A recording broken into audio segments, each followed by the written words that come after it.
né, que é aquele nariz que faz aquela curva aqui assim, que ele tinha sobrancelhas juntas, né? A sobrancelha era grossa e se juntava. Diz que, pessoalmente, segundo esse livro, ele não era uma pessoa muito agradável de se ver, né? Não era uma pessoa muito agradável não era um caboclo bonito, né? Não era um bonitão, assim, ele era meio judiado, né? Isso segundo, como eu falei para os irmãos desse livro. Então diz que ele não tinha muita presença de palco. E a gente vê que os próprios irmãos de Corinto, lá na primeira carta, Paulo fala disso, né? Porque uns diziam, não, eu sou de Apolo, eu sou de Pedro, eu sou de Jesus, né? Então, tipo assim, Apolo, provavelmente, diferentemente de Paulo, era muito bem articulado, era muito sábio, falava muito bem, tinha um domínio de homilética, ao que parece, muito bom. Só que eu achei engraçado isso dos irmãos da igreja de Corinto acusar Paulo disso, até porque se a gente for lá em Atos, quando eles estavam na Frígia, né, o povo da cidade chama Paulo de Mercúrio, né? E endeusa Paulo de Mercúrio por causa da pregação de Paulo. Mercúrio, para quem não sabe, na mitologia grega, era o mensageiro dos deuses. Era quem trazia o recado dos deuses, né? Ele falava e falava muito bem, ele falava de uma maneira assim arrebatadora. E eles dizem que na Frígia, né, eles apontam Paulo como um Mercúrio. E aqui na igreja de Corinto eles já começam a dizer que Paulo não impressionava muito não, que ele era bem fraquinho, né? Eu confesso para os irmãos que eu não acredito muito não. Eu confesso que eu tenho lá meu receio em relação a isso.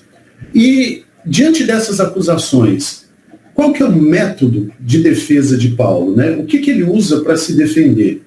Uma das grandes coisas que eu acho muito interessante no apóstolo Paulo, e eu acho que isso vale como uma lição pessoal para cada um. Deixa eu só ver a pergunta da Ione aqui. Por que Paulo usou esse tom irônico se os coríntios já o conhecem e sabiam do seu amor por aquele povo? Justamente, Ione, por essa dubiedade, né? Por esse fato de que eles sabiam quem era Paulo. E eles conheciam Paulo, mas começavam a dar ouvidos a outras pessoas que traziam acusações, né, que vinham acusar Paulo, que vinham falar mal de Paulo. E ele usa essa ironia, né, esse tom irônico, justamente para mostrar para eles, tipo assim, vocês sabem quem eu sou, vocês me conhecem, alguém precisa falar para vocês a meu respeito? Foi eu quem trouxe vocês para Cristo, foi eu que trabalhei aí do zero, comecei esse trabalho, essa igreja aí, do nada. Comecei ganhando um por um de vocês que estão aí, e vocês foram ganhando outros, assim, ou seja, vocês sabem quem eu sou, vocês me conhecem muito bem. Aí vem outras pessoas, possivelmente eram judaizantes, né, e a gente vai entender isso daqui a pouco, eles vinham e acusavam, e as pessoas davam ouvidos. Né? Seria mais ou menos como muitas das vezes, pastor Hermes, me perdoa, vou usar o senhor como exemplo. Seria mais ou menos como alguém chegar, nós conhecemos o pastor Hermes, nós convivemos com ele, sabemos quem ele é, sabemos como ele é, aí de repente vem alguém de fora e começa a falar assim, o Emerson é isso, o Emerson é aquilo. Aí você para assim, nossa, mas não é que é mesmo? Eu nunca tinha pensado nisso, mas ele é isso. Realmente, a pessoa está certa em falar isso dele, porque, ele é. Como assim? Eu conheço o Emerson muito melhor que qualquer pessoa que chegar hoje na igreja e falar a respeito dele. Né? Então, a gente vai entender que, por vezes, a gente dá muito mais ouvidos aos outros, principalmente quando falam mal. Né? A gente dá ouvidos aos outros, principalmente quando falam mal de alguém. Então, quando alguém começa a falar mal de um irmão seu, de um parente seu, de uma pessoa próxima a você, para com isso, olha para a pessoa e vê quem ela é. Você conhece essa pessoa, você sabe quem é ela. Você tem consciência de quem é essa pessoa. Então, a gente precisa parar com essa mania de achar que os outros sempre estão certos a respeito de algo que nós sabemos o que é. Né? Então, por isso ele usa o termo quando estou presente é diferente de quando ausente. A gente vai chegar justamente nisso, porque essas acusações, Ione, que eles faziam contra Paulo, tinha muito a ver porque principalmente as cartas de Paulo aos Coríntios, elas são muito duras, são duríssimas, né? A gente vai ver Paulo muitas das vezes pegando pesado. Eu não acho tão dura quanto, por exemplo, a carta aos Gálatas, né, que a gente já estudou. Aos Gálatas, o fato de Paulo chamar os irmãos da Galácia de insensatos, seria como seus moleques, seus tontos, seus bobos, né? Então Paulo é muito agressivo. Talvez por ser a primeira carta que ele escreve, né? E por ter muito pouco tempo que ele havia deixado as igrejas da Galácia, né? Então tinha muito pouco tempo que ele havia saído de lá. E os irmãos, tipo assim, esse pouco tempo depois, alguns dizem que possivelmente 1 ou 2 anos, ele passou pelas igrejas da Galácia, de repente vem uns judaizantes atrás, começam a pregar o novo evangelho para os irmãos da Galácia, e esses irmãos simplesmente acreditam. Aí Paulo fica enfesado com isso, fica irado com essa situação. Então, não muito diferente dos irmãos de Corinto, só que já tinha alguns anos que ele havia deixado. Só que o trabalho de Paulo em Corinto foi muito bem feito. Foi um trabalho muito bom. A igreja se firma, a igreja cresce, a igreja tem o respeito da cidade. Né? A comunidade, os cidadãos de Corinto respeitavam a igreja de Corinto.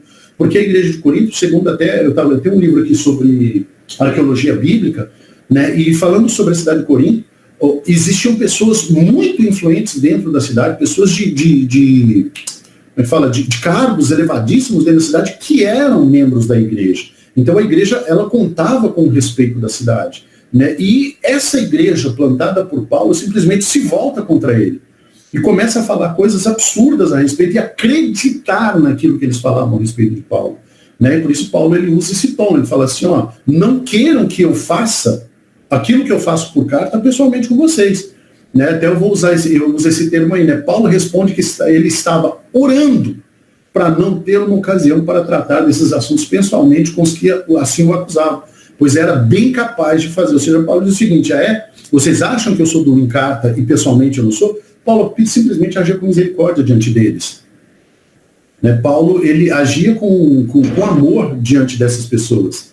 Então ele tratava em cartas porque ele estava à distância.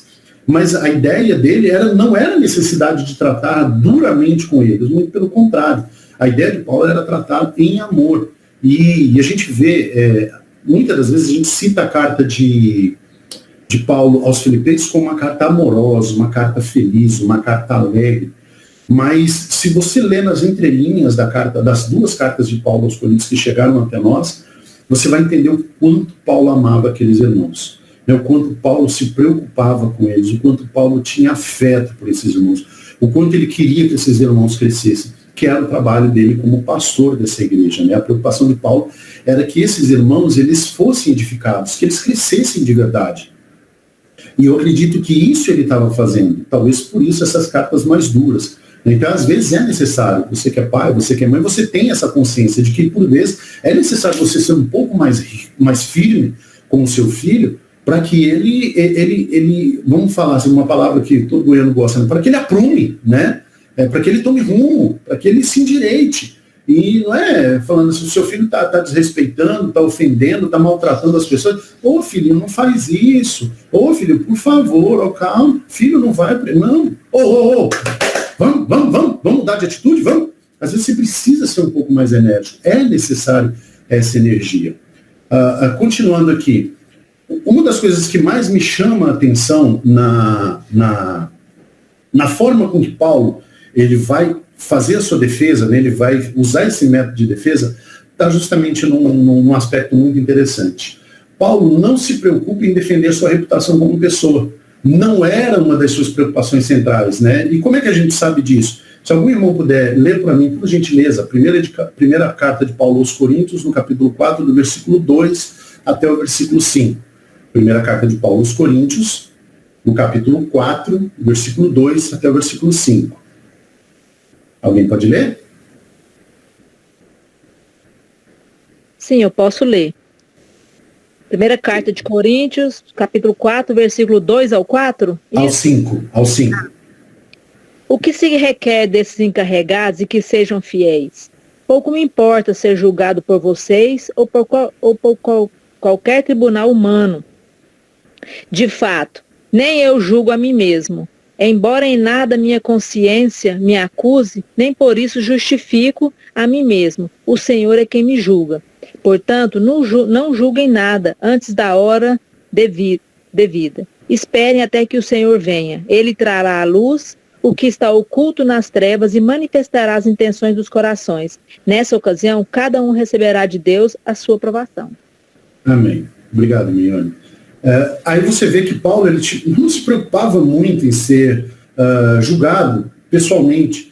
Ele nem se importava com o que os outros falavam a respeito dele, e nem ele mesmo se preocupava com aquilo que ele pensava a respeito dele. Ele estava liberto disso. Ele não se preocupava em defender sua própria reputação. Só que, tem um porém, Paulo se preocupava muito com aquilo que falavam a respeito do ministério dele.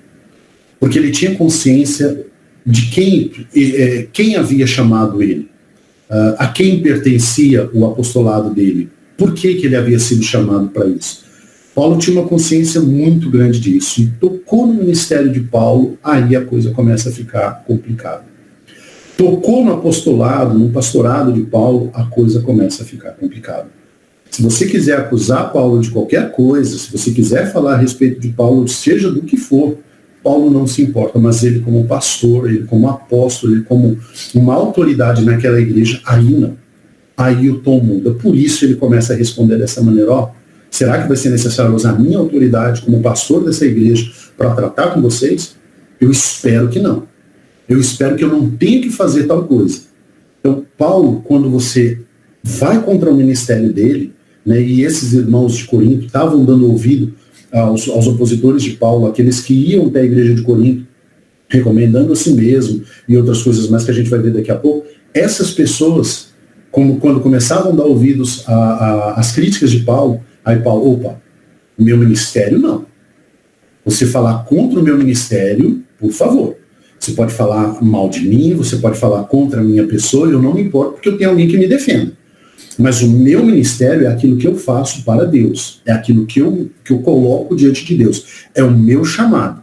É o que eu sou. Não fui chamado por fulano, ciclano, beltrano. Não fui recomendado por nenhuma igreja. Não trago recomendação de carta de fulano, desse ou daquele apóstolo. Não. Eu fui chamado, foi pelo próprio Cristo. E se você atacar o meu ministério, você está atacando a pessoa de Cristo. Aí é complicado.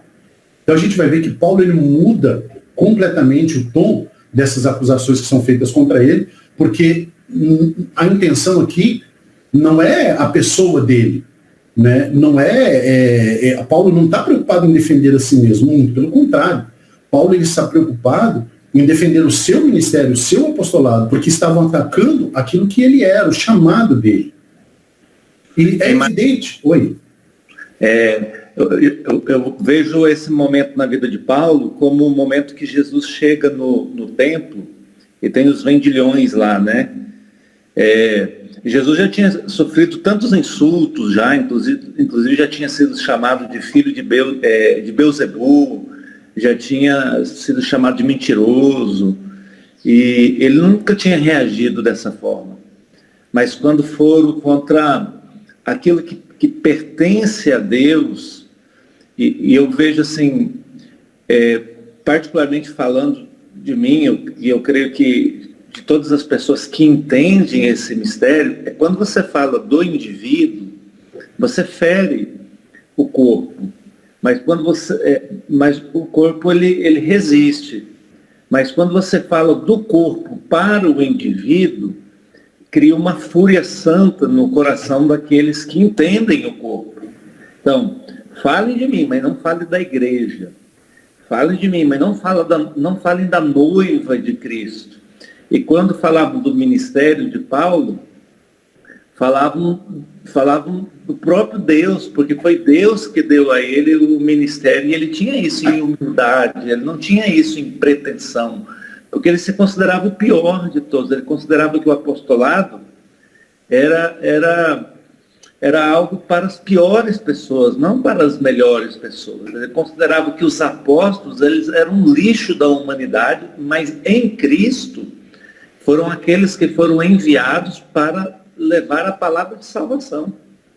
E aí a gente vê isso, principalmente hoje, algo que traz uma ira santa, uma indignação santa, é falar do corpo, falar do mistério da igreja.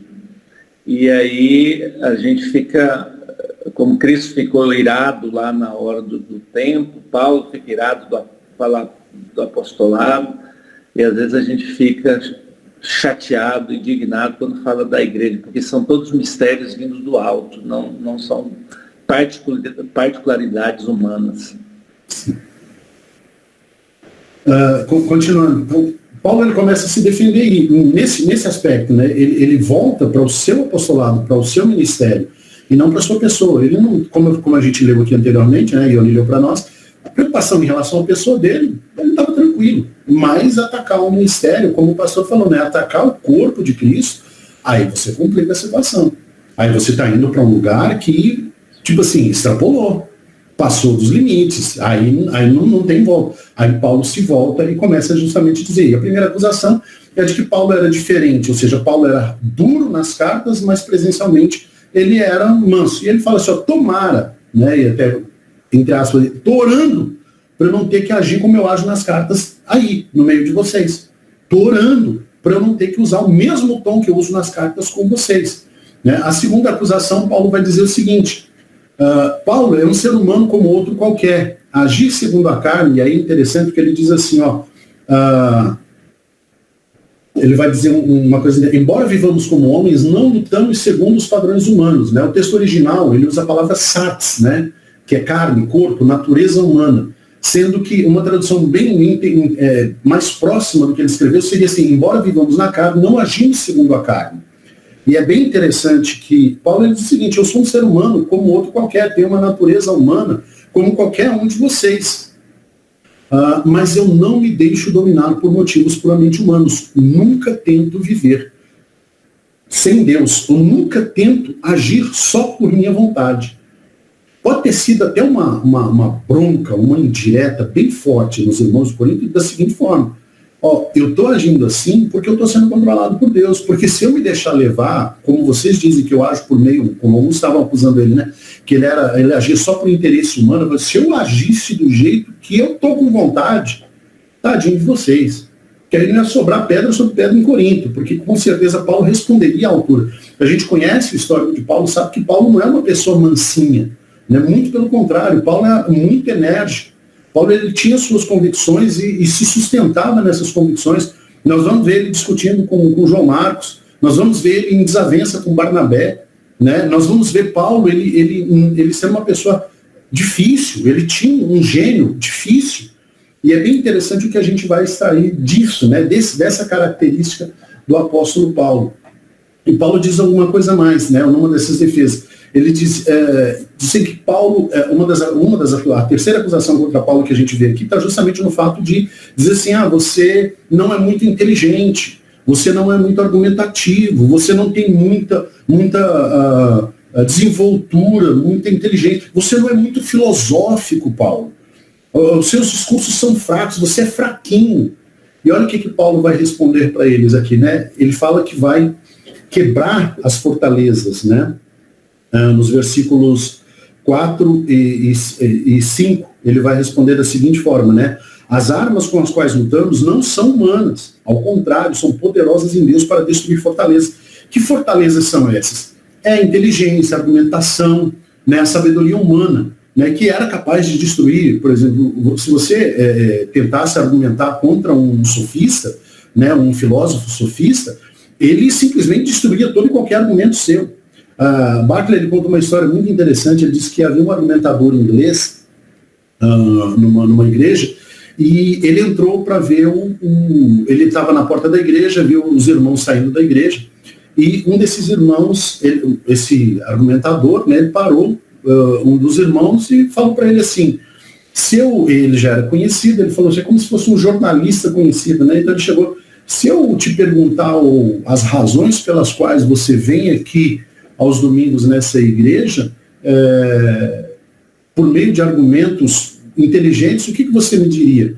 O irmão humildemente responde para ele, ele fala assim, infelizmente, todo e qualquer argumento que eu jogar contra o senhor vai me destruir.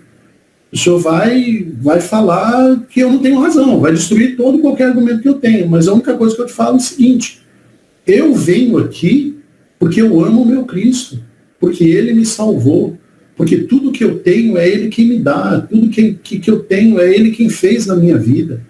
Eu sou o que sou por causa dele. Eu não consigo olhar para a cruz e não me lembrar do que ele fez por mim. Isso é o movimento, isso me move, isso me faz viver. E aos domingos eu estou aqui porque eu sinto prazer em me lembrar que ele, sem saber quem eu sou, né, lembrando da oração sacerdotal em João 17, que ele, sem saber quem eu sou, orou e se preocupou comigo. Ele me amou. Ele quis, ele se importou comigo. Quando ele olha para esse jornalista, para esse argumentador, ele está com os olhos cheios de lágrima, né? E ele vira para ele e fala assim: eu queria ter essa fé que você tem. Ou seja, esse irmão responde na simplicidade do evangelho, e ele simplesmente quebra esse argumentador, destrói esse argumentador. E é isso que Paulo faz, né? Não é por meio de discussões filosóficas, não é por meio de argumentações inteligentes, não é por meio de teorias científicas ou cientificistas, não é por meio do evolucionismo ou qualquer discussão que você vai ganhar alguém para Cristo. Às vezes a gente traz uma preocupação muito grande para nós, mas eu preciso provar isso, eu preciso provar aquilo. Como eu falei para os irmãos, tem um livro aqui sobre arqueologia bíblica, eu acho muito interessante a introdução dele, diz o seguinte: a arqueologia bíblica não serve para comprovar as verdades bíblicas, muito pelo contrário, ela é só um subsídio para você entender, porque a verdade já existe, ela já aconteceu, ela é real. A arqueologia bíblica não tenta provar a veracidade da Bíblia, pelo contrário, ela tenta apenas explicar a verdade que a Bíblia já disse. Então, às vezes a gente tem uma preocupação muito grande em ser inteligente, em ter muita informação, em ter uma formação, em saber falar todas as teorias, em conseguir explicar, quebrar argumentos filosóficos. Não, só fala aquilo que o Evangelho fez na sua vida.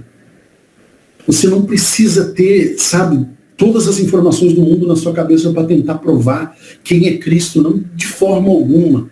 Basta você deixar o Cristo que vive em você falar pelos seus lábios, do seu jeito, do jeito que você sabe falar. Eu já vi muito mais sinceridade naqueles irmãozinhos que mal sabem falar Jesus, que dizem Jesus, que Jesus e outras coisas, de outras formas, mas tem tanta vida de Cristo dentro dele que destrói todo e qualquer argumento contrário a ele. Isso é o Evangelho, amados. O Evangelho é loucura para o mundo, apesar de que a gente, muitas das vezes, você vai ver pessoas fazendo piada, difamando a igreja, difamando a Bíblia, falando mal de... Não importa. Se você puder mostrar a vida que você tem para qualquer uma dessas pessoas, essa pessoa vai ser quebrantada pelo seu testemunho. Então não é necessário. Você vê que Paulo, ele é muito duro na maneira com que ele fala. Ele diz o seguinte, no versículo 5: destruímos argumentos e toda a pretensão que se levanta contra o conhecimento de Deus e levamos cativo todo o pensamento para torná-lo obediente a Cristo. Olha que fantástico isso, amados. Não é por meio da minha inteligência, de tudo aquilo que eu sou, de tudo aquilo que eu penso, não são as informações, não são os livros que eu leio que vão fazer com que a humanidade saiba quem é Cristo, mas é a vida de Cristo em mim. É Cristo vivendo aqui dentro, é eu sendo, o espelho de Cristo, assim como a lua reflete a luz do sol, é eu refletindo Cristo na minha vida. Isso vai transformar as pessoas, isso vai transformar o mundo. Muitas das vezes eu vou dizer, mas em outros momentos eu não vou precisar dizer nada. As pessoas vão olhar para a minha vida e entender que eu sou cristão. Né? E eu lembrei aqui agora, não sei se os irmãos já ouviram falar na aposta de Pascal, que é bem interessante. Né? A aposta de Pascal, ela diz o seguinte, né? Diz que quando você encontrar um ateu, você tem que pensar e agir dessa forma. Você vai chegar a dizer para o ateu da seguinte forma: o ateu diz que Deus não existe. Tá. Então, toda propositura, não existe duas opções. É uma só, é verdade. A verdade é uma só. Né? Se não é verdade, é mentira. Se é mentira, não é verdade. Então, o que Pascal, né, Blaise Pascal propunha? É o seguinte: a minha verdade, eu creio essa verdade, não minha verdade. A verdade para mim é o seguinte: existe um Deus. Se eu viver em retidão de vida, Deus vai me recompensar após a morte. O ateu diz: não existe Deus, não importa como eu vivo. Não, então beleza, então. Então vamos fazer o seguinte: você vive do jeito que você quiser viver e eu vivo do jeito que eu quiser. Se eu estiver certo, se eu estou com a verdade, se a verdade é que Deus existe, eu vou viver segundo a vontade de Deus. Quando eu morrer, eu vou para o céu e acabou. E você, vivendo absolutamente, você vai para o inferno, se o inferno existe. Se ele não existir e eu vivi bem, não vai acontecer nada comigo, não vai acontecer nada com você. Bom, beleza, e aí? Quem perde nessa história? Então, o ateu tem a perder, né? O ateu, se ele viver absolutamente e lá no fim ele vai ser julgado por aquilo que ele fez, ele está condenado ao inferno. Se ele viver de maneira com que tenha fé, mesmo se Deus não existisse, pronto, ele não seria condenado a nada. Então é o seguinte, a proposta é essa: viva de maneira reta, creia em Deus. Se lá no final, segundo Pascal, Deus não existir, você viveu sua vida. Se Deus existir, você vai ser recompensado. O ateu vai ter prejuízo, né? Se Deus existe, ele vai para o inferno. Se Deus não existe, ele não aproveitou o melhor da vida, né? Então acabou se dando mal do mesmo jeito. Então Paulo, quando ele fala isso, ele diz o seguinte: pela simplicidade do evangelho, ele é capaz de levar todo o pensamento cativo. Isso faz a gente pensar da seguinte forma, amados. Deus, ele nos usa de maneira fantástica. E o que a gente vai ver agora, eu não sei se vai dar para os irmãos ver esse videozinho aí, ele é bem simples, bem rápido, mas eu vou contar uma historinha enquanto ele passa.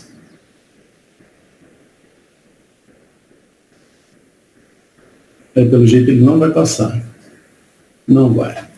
Na verdade era só um vídeo que mostra as danças culturais dos povos da Nova Guiné. Max Warren, que foi um missionário irlandês, ele conta um dos costumes dos nativos da Nova Guiné, em determinadas épocas, eles cantavam e dançavam alguns rituais, e chegavam a um frenesi, e o ritual culminava num momento chamado Cantos de Morte, durante os quais entoam perante Deus os nomes das pessoas que eles desejavam matar. Quando os nativos se converteram ao cristianismo, retiveram esses costumes e esse ritual, eles continuavam tendo esses chamados cantos de morte. Só que nos cantos de morte já não dizia o nome das pessoas que eles odiavam, mas sim os pecados que condenavam, e chamavam a Deus para que destruísse esses pecados. Um velho costume pagão tinha sido levado cativo a Cristo. O que isso nos ensina, amados? Que, por vezes, Deus vai usar você do jeito que você é. Da maneira com que você é, da maneira com que você veio até Ele. Ele vai usar as suas, se houver qualidades em você, ele vai usar essas qualidades, ele vai usar essa característica, ele vai usar essa capacidade, né? Ele toma o que nós somos para si, né? E submete isso à vontade do Deus Todo-Poderoso. Tirando de nós aqueles desejos egoístas e pecaminosos, ele nos chama a nos chegarmos, ele chama a chegar a ele como nós somos, o que temos que pode ser aproveitado por ele, e ele vai usar isso para o reino, né? Ele vai usar isso para a glória do nome dele. Então, por mais que a gente muitas das vezes acha que o que eu era não importa mais, o que eu era não vale nada, Deus vai fazer com que a minha vida, algo em minha vida seja usado para a glória dele. É uma pena, eu tinha aqui as imagens dos cantos de morte, seria interessante até para os irmãos verem. Eles se pintam, já deve ter visto, eles se pintam de caveira, né? Os nativos da Nova Guiné se pintam de caveira e começam a falar o nome dos seus inimigos, desejando com que eles morressem. Mas isso, após o cristianismo, se transforma, esses nomes de pessoas se transformam em pecados. Então, cada um confessava aquele pecado que ele queria vencer, um vício que ele tinha, alguma coisa, e ele começava a gritar para que Deus matasse esse vício dele, esse pecado dele. Então é isso, né? Ele nos chama a nos chegarmos a Ele com o que temos a oferecer, e assim que colocarmos tudo à sua disposição, Ele mesmo nos capacitará para que usemos essas qualidades, características e capacidades para que façamos um uso melhor de nós mesmos em retribuição ao reino. Ou seja, Deus vai usar com o que nós somos, né? Às vezes a gente vem para o Evangelho, e pelo Evangelho ser totalmente social, às vezes a gente quer se valorizar dentro do Evangelho, quer crescer dentro do Evangelho, quer ser visto dentro do Evangelho, né? E Deus vai nos usar, como a gente vai ver na parte seguinte, que é a continuação da defesa de Paulo, como Deus, me fugiu a palavra aqui, mas como Deus ele Ele quer nos usar, né? A maneira com que ele quer nos usar, a posição que ele requer de nós. Uma das questões mais complicadas de sermos cristãos é o fato de que se formos realmente servos fiéis, receberemos críticas frequentemente sobre quem somos e, sobremaneira, sobre quem fomos. Aquilo que nós falamos no começo, né? Por vezes as pessoas vão olhar para nós e vão nos acusar de coisas que a gente fez lá no passado. Possivelmente, né, segundo alguns estudiosos, alguns intérpretes desse texto, e eu pesquisei alguns outros além do material que a gente tem, dizem que é bem possível que alguém na igreja de Corinto tentava cutucar Paulo, né, dizendo assim: você foi perseguidor da igreja, você perseguiu a igreja, você maltratou a igreja, você consentiu com a morte de Estevão. Né? E você vai ver que no próximo capítulo Paulo vai falar um pouco sobre isso. Né? No capítulo 12, Paulo vai falar exatamente o que alguns entendem como espinho na carne. Talvez tenha sido, não vou dar spoiler da próxima aula, não. Mas é bem capaz que tem algo a ver com essas acusações que faziam contra Paulo na igreja de Corinto. Existe um aspecto bem interessante aqui, que Paulo utiliza, que ele confronta os opositores dele. O primeiro, qual é a régua com que nós nos medimos? Ou seja, o que nós usamos para nos comparar? Quando a gente olha para a nossa própria vida, quando nós fazemos uma autoanálise, quando nós olhamos para nós mesmos e tentamos entender quem nós somos, qual é o nosso papel no reino, qual é o nosso papel dentro da igreja, o que a gente precisa fazer, qual é a régua que a gente se mede? Né? Qual é o espaço que me foi dado para agir dentro do reino? Os opositores de Paulo, eles usavam dois parâmetros que Paulo, melhor dizendo, eles usavam os parâmetros bem esquisitos, né? No versículo 12 diz o seguinte: porque não ousamos classificar-nos ou nos comparar com alguns que se louvam a si mesmos, mas eles, medindo consigo mesmos e comparando-se consigo mesmos, revelam insensatez. O que Paulo está dizendo aqui? Você quer uma coisa mais maluca do que você olhar para si mesmo e julgar a si mesmo? Né? Os mais velhos, aqueles que têm uma idade, uns números, né? Já tem os dois, já chegou nos INT ou nos INTA, principalmente nos INTA, né? Nos ENTA já sabe. Tinha uma música, creio que nos anos 80, que falava mais ou menos assim: eu sou bom, sou bom, sou bom, eu sou bom demais. Né? O cara cantava dizendo que ele era muito bom. Né? Eu sou bom em tudo aquilo que eu faço, eu sou bom. Teve gente que se lembrou ali, hein? Então tem gente velha aqui no nosso meio. Tem pessoas que olham para si mesmas e elas se acham acima dos outros. Elas olham para si e enxergam nelas uma qualidade que os outros não têm. Tem pessoas que acham que as coisas só vão funcionar direito se forem conforme ele pensa, conforme ele acha que tem que ser. Ele não se abre a sugestões, ele não se preocupa com a opinião das outras pessoas, ele acha que aquilo que ele diz, aquilo que ele aquilo que ele pensa, é aquilo. E que se as coisas andarem conforme ele pensa, não, aí tudo vai ser bom. Não, aí do jeito que eu faço, do jeito que eu... isso aqui vai funcionar. Tem pessoas que olham para si mesmas e se comparam, né, usando a si mesmo como régua, né, usando a si mesmo como medida.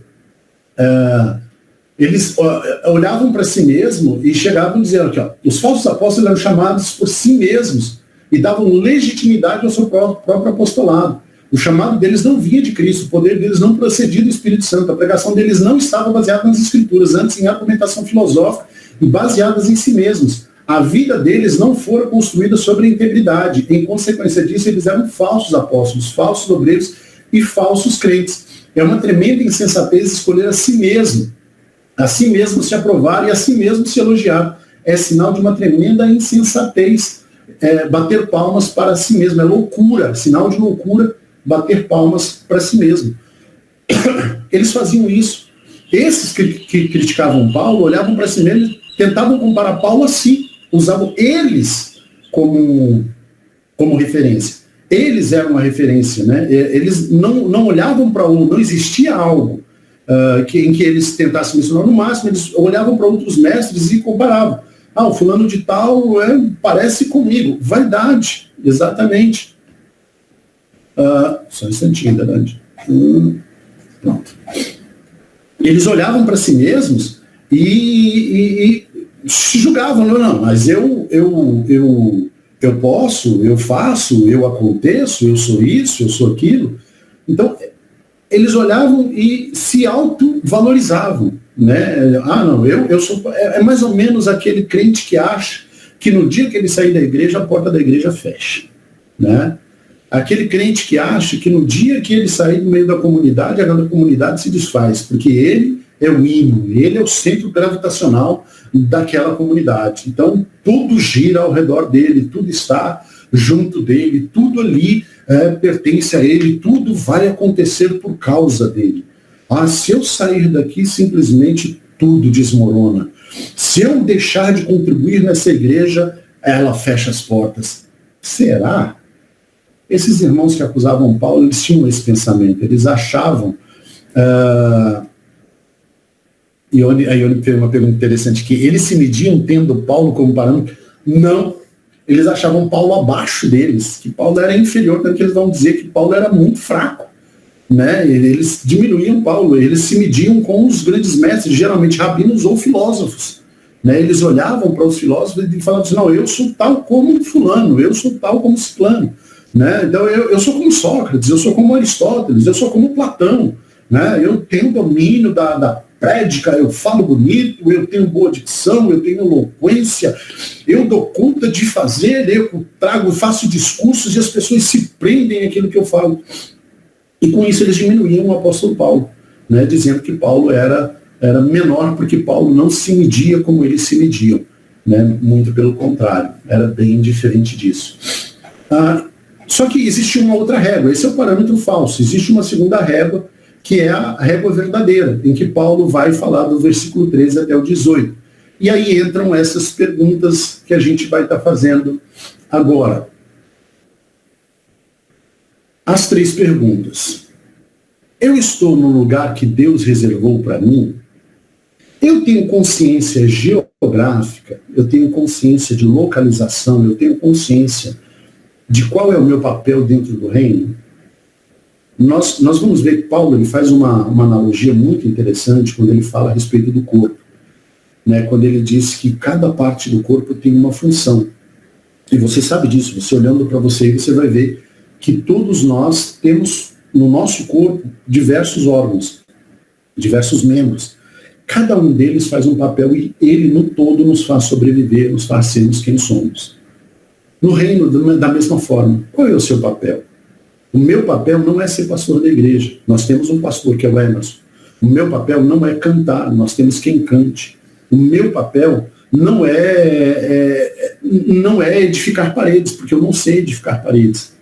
Então, eu tenho um papel dentro do reino. Se nós tivéssemos a consciência, e Paulo ele vai tratar justamente disso, quando ele diz o seguinte, lá no versículo 13 e 14, né? Ele fala assim: nós, porém, não nos gloriamos além do limite adequado, mas limitaremos nosso orgulho à esfera de ação que Deus nos confiou. Não estamos indo longe demais em nosso orgulho, como seria se não tivéssemos chegado até você, pois chegamos a vocês com o Evangelho de Cristo. Paulo tinha consciência, Paulo não se gloriava no trabalho dos outros. Paulo não se envaidecia por aquilo que ele não havia feito.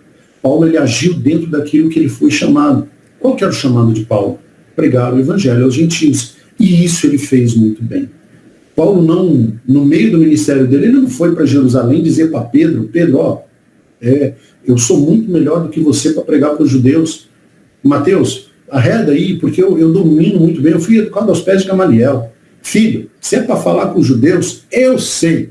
Eu seria hoje assim, comigo o papo é reto com eles lá, eu dou conta de falar do jeito que eles conseguem entender. Então, fiote, fica de lado aqui, porque quem vai falar com os judeus? Não. Paulo vai para os gentios. Era o chamado dele. E aí eu trago essa pergunta para nós, né? Qual que é o lugar que Deus reservou para mim? eu tenho consciência do meu chamado, eu tenho consciência daquilo que Deus quer que eu faça. Ninguém foi chamado para ser crente de banco, ninguém foi chamado para ficar só sentado. Existiam 3 tipos de pessoas que seguiam Jesus. Existiam os apóstolos, existiam os discípulos, existia a multidão. Os apóstolos eram aquele círculo mais íntimo de Jesus, que faziam as coisas mais próximas a Jesus. Os discípulos eram aqueles que replicavam os ensinos tanto de Jesus quanto dos apóstolos. E existia a multidão. Aí eu pergunto para você, qual é o seu lugar no reino? Aonde você está? É o lugar que Deus quer que você esteja? Ou, muitas das vezes, e infelizmente, na igreja, tem pessoas que buscam só locais de destaque. Muitas pessoas só querem se destacar dentro da igreja, querem ser vistas. Né? Querem, se não for para fazer tal coisa, eu não vou fazer, porque lá ninguém vai me ver. Se for para me ficar na porta lá, recebendo os irmãos, eu não vou fazer isso. Para que eu vou fazer? Eu quero ficar lá no culto. Eu quero onde todo mundo esteja olhando. Eu quero que todo mundo ouça a minha voz. Eu quero que todo mundo saiba quem eu sou. Eu quero que todo mundo tenha consciência do que eu posso fazer pelo reino. Será que é esse o lugar que Deus te chamou? Será que aquilo que você faz hoje dentro da comunidade, que aquilo que você faz hoje na sua casa, no seu trabalho, é exatamente aquilo que Deus te destinou a fazer? Paulo está mostrando que existe um limite. Né? Deus limita a nossa ação da mesma forma que ele limita os nossos órgãos, os nossos membros. Se eu for tentar andar pelas minhas mãos, com certeza minhas mãos vão sofrer demais. Por isso Deus me deu os 2 pés, e eu consigo andar com esses 2 pés. Eles fazem esse papel. Se for necessário que eu pilote um avião, eu não vou dar conta. Eu não vou conseguir. Não vou de forma nenhuma, porque eu não tenho conhecimento disso, não recebi treinamento para isso, não tenho esse dom, não tenho esse talento. Deus não me deu isso. Então não vou fugir além da esfera daquilo que Deus me deu. Infelizmente, às vezes a gente acha que o bom irmão é aquele que faz tudo. Não. É aquele que faz aquilo que foi chamado e faz bem feito. Se dedica àquilo que faz. Paulo está mostrando esse ponto de vista dele para nós. A segunda pergunta que a gente deve responder aqui: Deus é glorificado através do meu ministério? Se eu faço aquilo que Deus quer que eu faça, dentro da minha área de limite, dentro daquilo pelo qual eu fui chamado, dentro daquilo que Deus ele me colocou para fazer, o que eu faço glorifica a Deus? O que eu faço, aquilo que Deus é glorificado nas minhas ações, a glória é para Ele, ou aquilo que eu faço, a glória vem para mim? Será que ao final de uma pregação, ao final de uma canção, ao final de uma aula, a minha preocupação é receber elogios dos outros? E se eu não receber elogio, não foi bom? Ou a minha preocupação é: Deus foi glorificado, Deus foi exaltado, a glória de Deus foi manifesta por alguma coisa que eu fiz? Ou seja, a Ele foi dada a glória, a Ele foi dado o louvor. Ou a minha preocupação sou eu? O que eu faço tem que retornar para mim. O que eu faço, eu preciso ser visto. Né? Eu preciso que as pessoas me enxerguem. Se as pessoas não me enxergar, eu não tenho satisfação naquilo que faço. E a terceira pergunta: eu sou aprovado por Deus? E a aprovação é dele? Ou seja, Deus me aprovou e essa aprovação vem dele? Ou eu me sinto aprovado por Deus, mas se ninguém me elogiar, eu não me sinto como se fosse aprovado? Se ninguém falar alguma coisa a meu respeito, se ninguém citar o meu nome em alguma coisa, qual que é a minha preocupação? Quando existe um trabalho, uma ideia, alguma coisa que vai ser feita dentro da igreja, se essa ideia não partir de mim, eu não vou colaborar. Agora, se a ideia partir de mim, eu vou correr, eu vou fazer, eu vou acontecer. Nós, como igreja, a gente tem que ter a preocupação de que nós somos um corpo, nós precisamos nos ajudar mutuamente, nós precisamos nos contribuir mutuamente. A ideia é que nós cresçamos. A palavra fraternidade, né, que é a irmandade, por isso nós nos chamamos de irmão, ela tem um porquê estar na Bíblia, ela tem um porquê ser tão repetida. Por que Jesus nos chama de irmãos? Por que nós chamamos uns aos outros de irmãos? Você já parou para pensar nisso? Nós somos chamados de irmãos porque a nossa responsabilidade é ajudar aquele que é igual a nós. A fraternidade nos iguala, nos nivela. Não existe um maior do que nós. Todos nós no reino somos iguais. E o nosso papel é nos ajudar, é contribuir uns com os outros. Por isso, quando nós fazemos alguma coisa, nós fazemos para a glória de Deus, para sermos aprovados por Deus, para receber dele a aprovação e não dos outros. A Alessiane faz uma pergunta e um comentário aqui. Quantas vezes estamos esperando ser aptos para fazer determinada obra, quando, na verdade, me dispor à obra, seja ela qual for, pode ser o princípio para ser, então, capacitado e usado? Faz sentido? É isso. Tem esse outro lado também, né? Quando, às vezes, a gente acha que Deus precisa vir e dar uma revelação especial para mim, para que eu entenda qual é o meu papel no reino. O primeiro passo é se colocar à disposição. O primeiro passo é se colocar diante de Deus e falar, Senhor, me usa. Qual que é a tua vontade? Deus vai me usar como âncora para segurar a igreja, para sustentar a igreja. Deus vai me usar como um farol, como um sinalizador, num mar revolto, qual que é?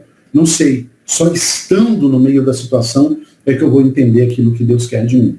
É só buscando fazer, me colocando à disposição. Você pode ter certeza que Deus vai despertar a paixão em você, Deus vai despertar a vontade em você em querer fazer aquilo que glorifica o nome dele. O intuito de nós nos reunirmos como servos dele é glorificar o nome dele. O intuito aqui não é eu me destacar, a Alessiane se destacar, a Iones, não. Nós somos iguais. Iguais. E muitas das vezes nós achamos que aquele que faz, ou aquele que prega, aquele que ensina, é maior. Não, ele é menor, porque ele serve. O Evangelho de Marcos, ele nos traz uma lição muito impressionante, e é fantástico você ler o Evangelho de Marcos, porque você aprende que Jesus ele se coloca como servo, e como servo sofredor. Né? E isso transtorna o pensamento dos judeus, porque Cristo se coloca tão somente como um servo. Continuando. O problema do que se apresenta como cristão arrogante é que sente que Cristo lhe pertence e não que ele pertença a Cristo. O grande problema é que muitas das vezes o cristão arrogante ele acha que Cristo tem que fazer, tem que ser conforme ele pensa. Tem que ser conforme ele acha que tem que ser, que é. E não é bem assim. Cristo, ele não é meu. Eu sou dele. Né? E tem crente que acha que Cristo só serve se for o Cristo do jeito que ele acha que é. Vamos lá. A Ione faz mais um comentário aqui.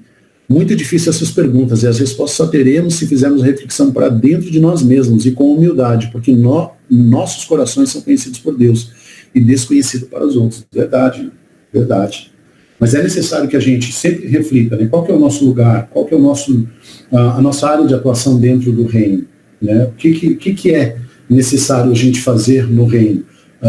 Aquilo que eu faço glorifica a Deus, né? Eu sou aprovado por Deus e a aprovação é dele, ou seja, assim, o que eu faço vai ser aprovado por Deus, é aprovado por Deus. Para a gente ir terminando, quais são as aplicações que a gente pode fazer desse texto que a gente leu hoje?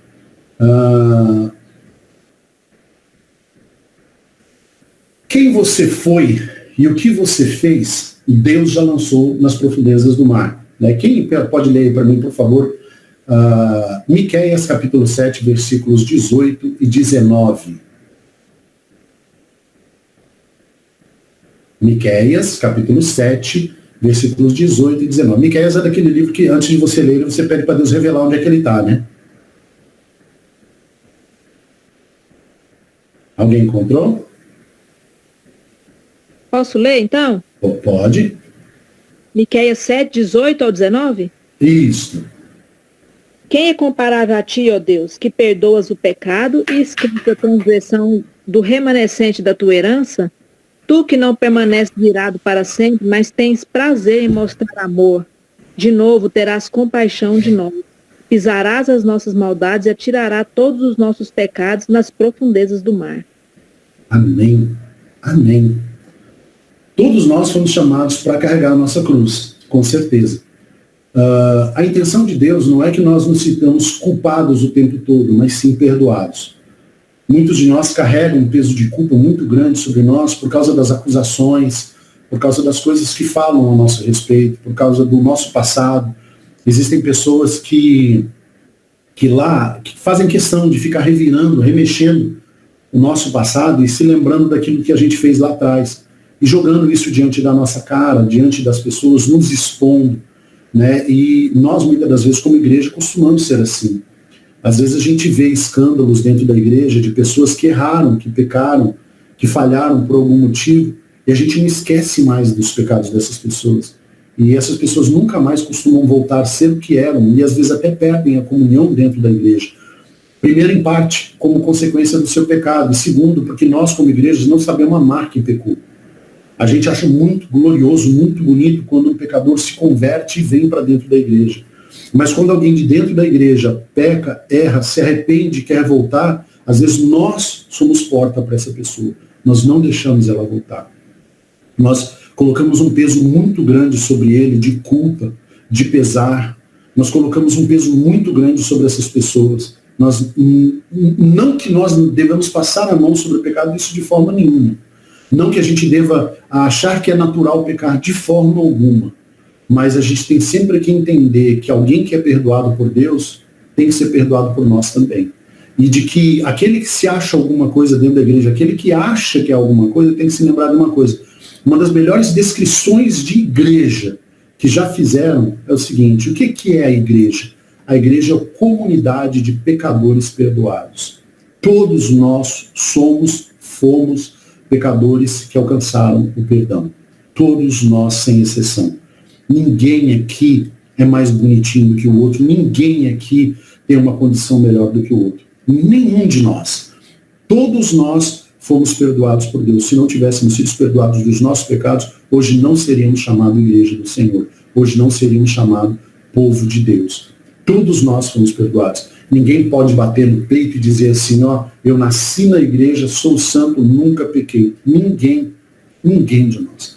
Existem muitas coisas no meu passado que eu me envergonho, que eu tenho muita vergonha do que eu já fiz lá atrás. Tem coisas que você também se envergonha. Só que todas essas coisas, como nós acabamos de ler em Miqueias, foram lançados no mar, foram esquecidos, foram deixados para lá. E isso que a gente precisa ter consciência, isso que a gente precisa entender. Né? Se alguém foi perdoado por Deus, tem que ser perdoado por nós também. Todos nós fomos chamados para carregar a nossa cruz. Jesus nunca mentiu para nós, dizendo que no dia que nós fôssemos cristãos, no dia que nós o aceitássemos, nós seríamos tratados a pão de ló e suco de laranja. Nós amamos suco de laranja. A vida nesse mundo é difícil e seremos acusados muitas vezes injustamente, mas o nosso defensor e advogado é o Senhor. Por isso devemos lançar sobre ele a nossa ansiedade, pois é ele quem cuida de nós, segundo 1 Pedro capítulo 5, verso 7. Como cristão, nós não temos uma reputação a defender, temos nosso ministério a cumprir e tão somente ao Rei dos Reis, nos dedicarmos. Quais são os despojos que o Senhor tomou ao invadir o seu coração? Você ainda é terra rebelde ou já se rendeu completamente ao seu senhorio? Existe alguma parte na sua vida que Jesus ainda não tomou conta? Existe alguma coisa na sua vida que Cristo ainda não é Senhor? Né? Fazendo uma alusão às invasões que eram feitas, ou seja, os reis vinham, invadiam a terra, tomavam conta da terra, se tornavam senhores daquela terra, mas sempre existia um núcleo rebelde. Né? Os zelotes, Pedro fazia parte dos zelotes, os zelotes eram rebeldes contra Roma, atacavam com faca os soldados romanos, né? Pegavam eles de emboscada e matavam. E esse era o papel dos zelotes. Os zelotes eram rebeldes. Jesus vai e pega um zelote chamado Pedro, traz para si, né? Traz para si, outros que haviam ali também, traz para si e converte essas pessoas para o seu evangelho, né? Para a sua palavra. Então a gente tem que ter essa consciência de que Cristo precisa ser Senhor em todas as áreas da nossa vida. Não é só na área externa, na parte externa, não são só as minhas roupas que vão dizer que eu sou cristão, mas o meu coração, a minha vida, o meu interior, tudo aquilo que nós somos. Ou seja, nós temos que entender que Cristo precisa ser Senhor de tudo. Aí vem algumas perguntas aqui. Você se acha melhor que os demais dentro da igreja porque você é mais inteligente, porque você fez um bacharelado em teologia? Tem doutorado? Já leu Søren Kierkegaard? Explanou Francis Schaeffer? Dissertou as obras de Dietrich Bonhoeffer? Possui um dom de pregação capaz de fazer corar Charles Spurgeon? Ou seja, um dom de pregação tão absurdo que faz Charles Spurgeon sentir vergonha? É possuidor de uma bela voz e sabe cantar como poucos? É professor da escola bíblica tão brilhante que faria Howard Hendricks repensar seu ministério? Howard Hendricks foi professor de escola dominical americano e professor de seminário. Ele é simplesmente fantástico as aulas dele. Né? Quando a gente vai procurar alguém que amava da IBD, é isso daí. Mas você tem um dom melhor do que o dele, faz ele repensar o ministério dele. É líder de uma multidão. Já discipulou inúmeros membros de sua comunidade. Lembre-se de que você é só um dos membros de uma imensa comunidade de pecadores perdoados. E que se fez tudo isso, não fez mais do que a sua obrigação. E não fez nada além do que um servo inútil teria feito. Amém? Não ouvi amém? Amém. Amém. Amém. Amém. Amém. Amém. Amém. E aí, deixa eu perguntar para você. Foi difícil, né? Amém, glória a Deus. Foi difícil. Porque é engraçado que às vezes a gente se acha indispensável na obra. E não somos. Indispensável é Cristo. Nós temos o nosso papel e temos que compreender o limite do nosso papel dentro da igreja. Por mais que eu seja culto, por mais que eu tenha habilidades, por mais que eu tenha sido capacitado, eu só fui capacitado para glorificar a Deus. Eu só fui capacitado para servir a Deus. O meu papel é esse. Eu não tenho que me achar melhor ou pior do que ninguém. Muito pelo contrário. Eu preciso dos irmãos para conseguir sobreviver nesse mundo terrível, para conseguir continuar andando em Cristo nesse mundo. Da mesma forma, eu sempre vou me colocar à disposição desses irmãos para isso. Para a gente finalizar de vez as perguntas. Omar, sim. Eu fazer só uma observação aqui, que é só complementativa. Quando a gente vê a carta de Corinto e olha para ela, como ela fazendo parte de toda uma coletânea, a gente percebe que Paulo diz com a sua vida que não é por ele, mas é apesar dele. Apesar, né, de quem ele é. E não é por nós que alguma coisa funciona, pelo que nós fazemos, ou pelo nosso potencial, é apesar de nós, pela misericórdia de Deus, sem falsa humildade ou falsa modéstia, que funciona porque nós sofremos essa militância da carne que não quer, que ela é conflitosa, ela sempre quer aparecer, ela quer receber elogio, ela quer estar à frente. Mas se o reino de Deus dependesse da nossa carne, da nossa inteligência, da nossa capacidade humana, ele não se expandiria. Nós somos apenas canais imperfeitos que Deus escolheu usar para expandir a sua mensagem na terra, que a glória de Deus, né, pudesse encher a terra através de nós. Amém. Amém. É isso. Então, para a gente finalizar as perguntas aí, como é que é, Aliciane? Recebendo esses estudos, tenho a impressão de que quanto mais a gente aprende, ainda maior vai se tornando a nossa responsabilidade no reino, em especial com as vidas à nossa volta. Verdade, é isso mesmo. E uma das coisas que eu sempre... Tem muitos crentes que gostam de citar, né, que Deus não leva em conta o tempo da ignorância. Né? A gente gosta de repetir isso, né? Deus não leva em conta o tempo da ignorância, Deus não leva em conta o tempo da ignorância. Quando eu não sabia, eu não podia ser imputado sobre mim culpa. Só que também, inversamente, o contrário, a responsabilidade aumenta à medida com que você conhece mais. Quanto mais você conhece de Deus, maior é a sua responsabilidade diante do reino. E isso, nenhum de nós que estamos aqui hoje conseguimos fugir disso mais. Quanto mais nós vamos conhecendo a Cristo, mais responsável nós nos tornamos por aquilo que fazemos para a glória de Deus em Cristo. Vamos lá. Você sofre com as acusações que fazem contra você? Eu creio que todos nós sofremos, né? Todos nós passamos por momentos complicados, todos nós ouvimos muitas das vezes acusações que são terríveis contra nós.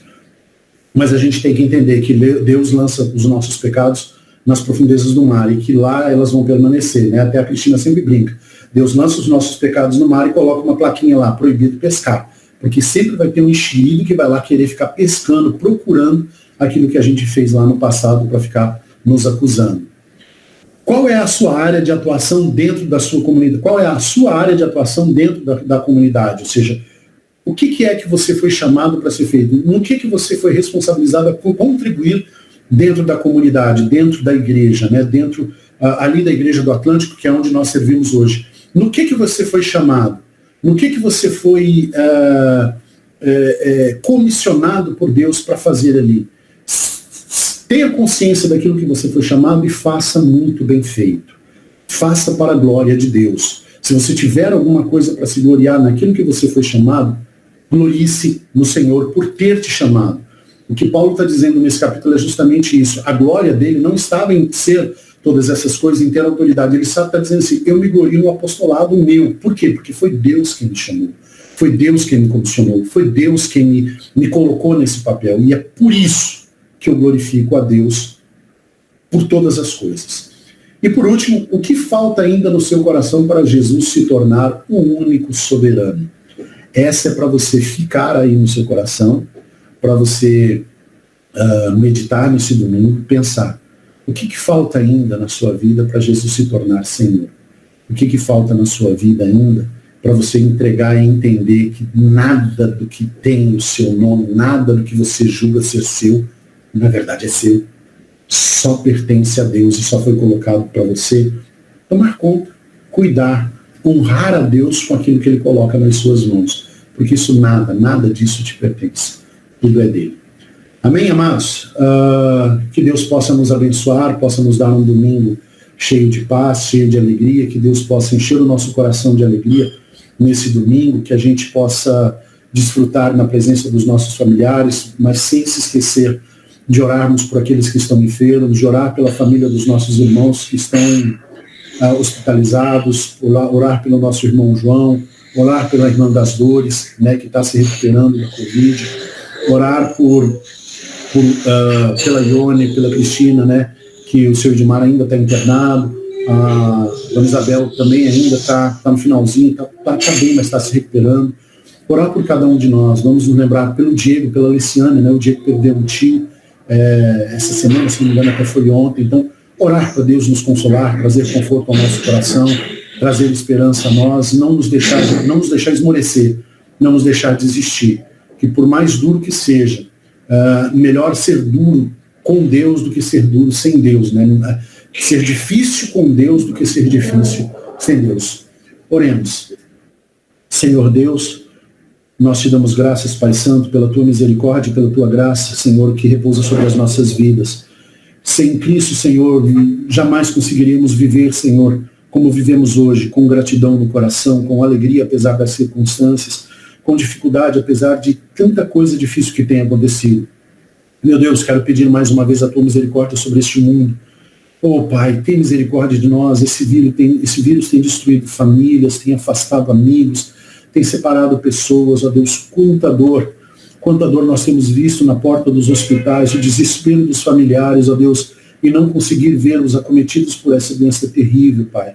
Tem misericórdia, Deus, consola os corações, alcança aqueles nossos irmãos que estão enfermos, estão hospitalizados, alcança as famílias desses nossos irmãos, alcança o nosso coração, Senhor, e nos dá sabedoria, Senhor, para nos colocar ao lado daqueles que precisam neste momento. Este é o momento da igreja, Senhor, este é o momento de nós oferecermos o consolo que há no Espírito Santo a todo aquele que sofre, Senhor. Este é o momento de nós, como igreja, podemos oferecer a Deus o nosso ombro, oferecer o nosso afeto, oferecer o nosso carinho, oferecer o nosso amor, não as críticas, não as rivalidades, as rixas, as politicagens de forma nenhuma, mas que possamos oferecer aquilo que nós somos e aquilo que nós fomos chamados, Senhor, que é amar, simplesmente amar a Deus. Desperta em nós o interesse pelos nossos vizinhos, pelas pessoas próximas de nós, pelos colegas de trabalho, por aqueles que estão mais perto de nós, ó Deus, aqueles que estão mais longe. Desperta em nós o desejo de orar, Senhor, de buscar a tua misericórdia nesse tempo tão tenebroso que estamos vivendo, ó Deus. Tem misericórdia, abençoa cada um dos nossos irmãos. Abre porta àqueles, ó Deus, que estão precisando de um emprego. Traz cura àqueles que necessitam da cura, Senhor. Traz prosperidade àqueles que estão amargando alguma dificuldade financeira, Pai. Nós te glorificamos e te exaltamos neste dia, porque sabemos que Tu és o nosso Deus, Tu és o nosso amparo, Tu és a nossa fortaleza, Senhor. Uns confiam em carros, outros em cavalos, mas nós faremos menção do Teu nome, Senhor, que é a nossa rocha, é a nossa fortaleza. Te glorificamos, Deus, em nome de Teu Filho Jesus. Amém, amém e amém. Deus abençoe, amados. Um ótimo domingo para todos. Pastor, tem algum recado, tem algum aviso? Amém, obrigado. É que continuar para gente. O Márcio, tem somente o culto de hoje à noite, né? Que ele vai acontecer de forma online. E eu coloquei aí no grupo também a recuperação do irmão João. Ele acordou bem melhor, graças a Deus. Os médicos disseram que ele está fora de risco. Então, as orações que os irmãos estão fazendo são eficazes e continuem orando para que a gente possa ter o nosso irmão conosco novamente. Só que no YouTube não deu certo, né? Aí eu falei, nossa, eu recebi.